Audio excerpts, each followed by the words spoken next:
Is there any end in sight yet? I have a settlement conference on November 25th. Ending before that is really unlikely. I guess it's possible that my appeal could go through. It's possible that Lady Rackets could get the warrant thrown out. If she gets the warrant thrown out, it gets thrown out for me. It's possible that April could get the warrant thrown out. Does either Kayla or April getting the warrant tossed help your case? Yeah, any of them get the warrant tossed and we all win. Am I going to jail? Very unlikely. It's always possible. I mean, I get to talk about all this eventually, not right now. But the litany of shit and how the telephone game effectively works through government to just fuck you is amazing.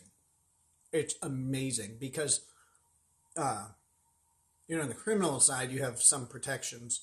In the family side, you don't. So they use everything against you, even shit that didn't happen, because they misread stuff. That's cool. I've said it a couple times, and you get to tell all this story. I'll explain it more thoroughly, but people always think of the conspiracy as like a grand thing that like the government is like, aha, we target this guy, but it's not. Cool thing is I actually found the multiple mini conspiracies and the evidence. It's not what some people believe. It's not like the government did not target me as far as I can tell and go, this guy is dangerous, we gotta blah blah blah. But they don't normally do that. That involves too much. What happens is one or two people get a bug up their ass and they just do something a little bit wrong, or they leave out something, or they accidentally switch a detail, and you're done. You're done. There's nothing you can really do about it either. You can try and argue. They'll never be punished. And the judges don't like to go your way, especially on drug cases, because of one very specific thing, like especially out here, right? Out here, there's one drug testing lab in the county. And the next closest drug testing lab is an hour away. And after that, it's another hour to the next one. So, if they find a problem with the drug testing lab, every case then goes on the chopping block. So, they're hesitant to find a problem with drug testing, because then all of the drug testing that they're doing becomes suspect. And that means that, people who maybe have a drug case or whatever that makes sense might be getting off. They might be able to use that problem. So then all the decisions about any drug testing lab are always like these limiting things, like, oh, it's only this one, like this is the only time it happens. Like, well, why do you have a bunch of decisions that go this way? But it makes it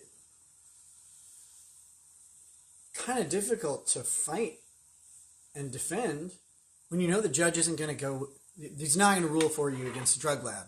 It's just not. Maybe in a major metro area on certain cases, but out in the country when it's the only lab, no way. Not in a way that'll make the lab look at all bad. They're just not.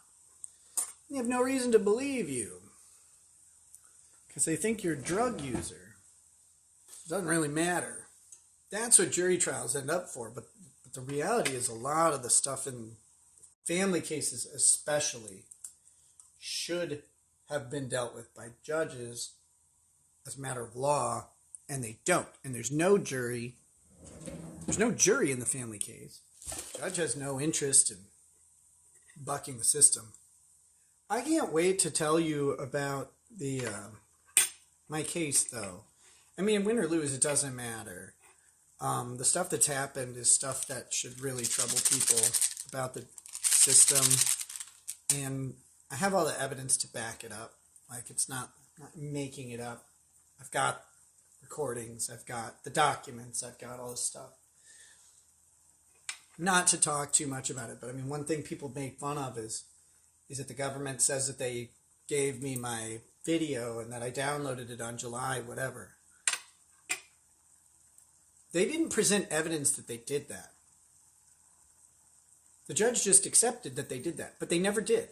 They have not ever given me a copy of my video, and they haven't gotten it from Rumble or YouTube. I can tell because I have the analytics, right? I can tell when the views stopped coming in, what day it was. Guess what? Views stopped coming in on the 21st because that's when I locked both of them down. There are no views on the 22nd. So that officer who said he watched my video absolutely did not.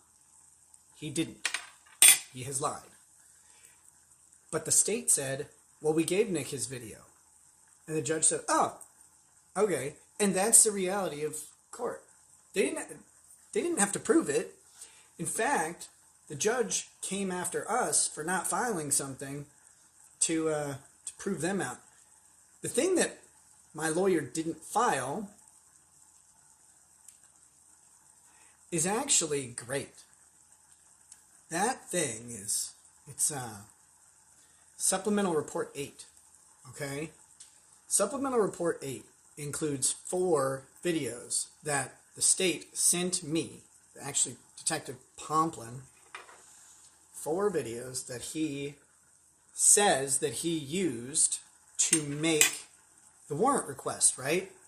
Mind you, the warrant was signed by the judge at 4:06 p.m. on the 22nd, okay? That's important.